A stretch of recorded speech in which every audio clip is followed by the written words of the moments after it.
May alimasag oh. Alimasag oh. Ang bilis, ang bilis, ang bilis.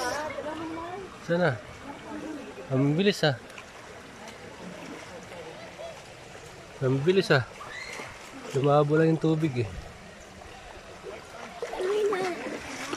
Suso. Ayun, para may nakita na ako. Yun. Kita na ako lakbay. Malaki-laki na rin oh. Ito yun oh, suso.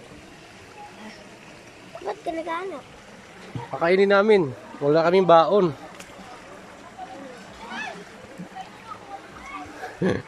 Ito mga bata kalakbay. Tatanong sila kung anong kinukuha namin dito eh.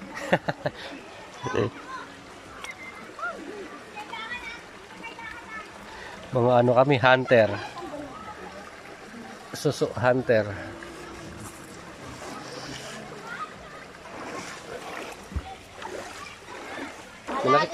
May nakita ko oh. Ayan oh, suso. Nakain ka ba niyan? Hindi. Hindi daw siya nakain ng suso. Mar! Dito mo si Steve! Ha? Alis. No. Hindi mo na makita yan. Dito tayo. Dito. Dito ko ka na nakita eh. Nakadikit lang eh. Ito oh. Oh, nasa taas oh. Boy pa? Oo, diyan ko siya nakita oh. Oh. Di ba? Wala nang laman. Meron. Baka doon meron pa doon ah. Nakaktawan ko eh. Kaso malalim na eh. Hindi lang pala sa nakalublob sa tubig, meron din pala yun sa ano. Sa lupa lang talaga. Ito. Maliit. Palakihin muna natin. Para dumami pa yan.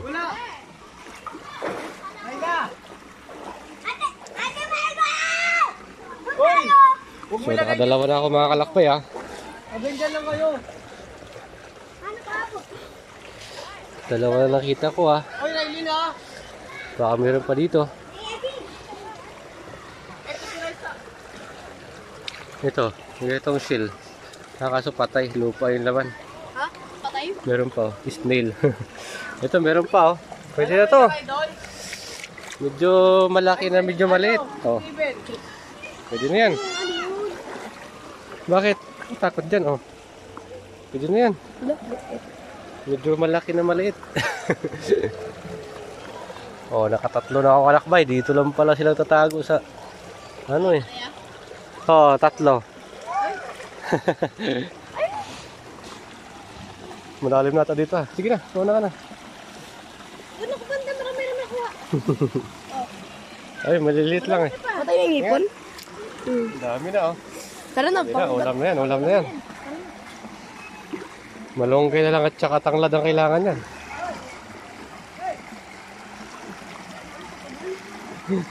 Ganda ng tunog ng ano, ng tubig, yung agos ng tubig kalakbay oh. Ito talaga yung natural sounds.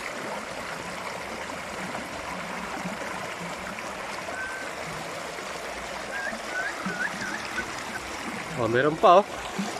Ay, kawaya. It's a prank. Na-prank mo ako oh. Tingnan mo naman, para talaga suso eh. Oh. Isa prank pala yun eh. Dami nga lang mga basura at buti dito mga kalakbay. Sana man lang. Ito na lang masasabi ko sa mga manlalakbay. Mga kalakbay na pupunta pa lang dito sa Mina Tunnel Falls. Sana maging responsible tayo sa mga basura natin. Bawat cottage naman may nilalagay na trash can eh. Tapon natin ng maayos, hindi kagaya ng mga ganito, example yan eh. Maging responsible lang tayo para hindi naman masira yung kalikasan natin at may paliguan tayo tuwing summer. Sana maging responsible bawat turista na maliligo. Hindi lang dito sa Mina Tunnel Falls, pati sa iba't ibang tourist spot ng Pilipinas natin.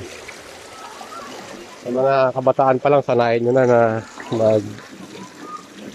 magtapo ng maayos sa tamang tapunan para hindi kumalat yung basura kung saan-saan. At mapanatili ang ganda ng kalikasan nating nililiguan.